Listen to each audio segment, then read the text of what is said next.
Evening all. ఈరోజు మనం కౌటిల్య అర్థశాస్త్రంలో ఉపోద్ఘాతము 7లో 28వ దాని గురించి తెలుసుకోబోతున్నాం. విధాన మూలమును కలుగు ప్రయోజనములలో నిధి ప్రధానమైనదిగా పరిగణించబడుచుండెను. కానీ దీనికి భిన్నమగు పరిస్థితు ఏర్పడు ప్రమాదములు లేకపోలేదు. వానిలో కొన్నింటిని కౌటిల్యుడు సూచించి ఉన్నాడు. తండ్రి జీవిత కాలమందు అతనికి పుత్రునికి మధ్య మనస్పర్ధ ఏర్పడవచ్చును. రాజపుత్రులు ఎండ్రకాయతో సమానమగు ధర్మము కలవారు. అందువలన తండ్రినే భక్షించెదరు. 1:17-5. తండ్రిని చంపి తాము రాజులు కాగోరెదరు.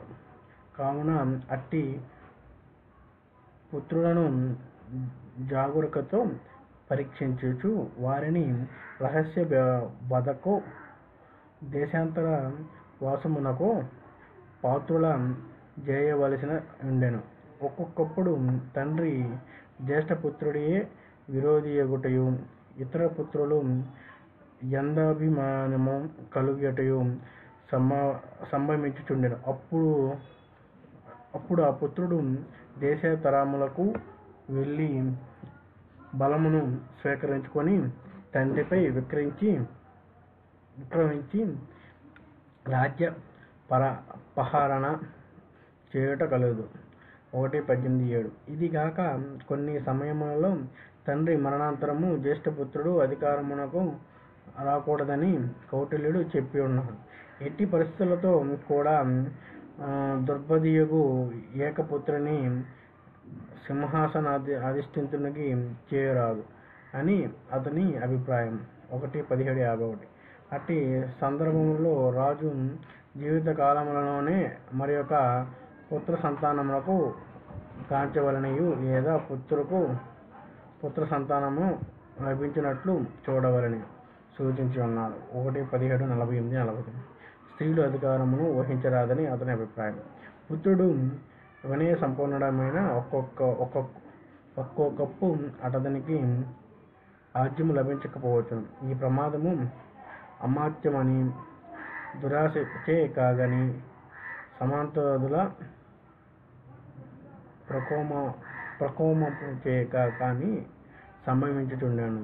కొన్ని సమయములందు ప్రభు యొక్క మరణమును రహస్యముగా నుంచి రాజబంధువులను పరస్పరము కలహించినట్లు చేసి అమాత్యుడు రాజ్యమును గ్రహించుచుండువాడు.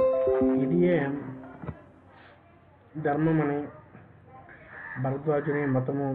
15:6-24-31. కౌటిల్యుడు ఇది ప్రజల తిరుగుబాటునకు కారణమగుతున్నది.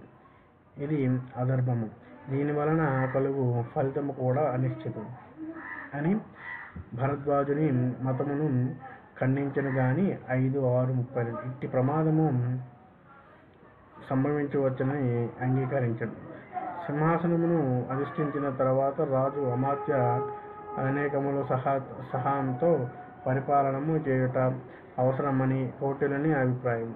ఇతరుల సహాయంతోడనే రాజత్వము సాధ్యమగును.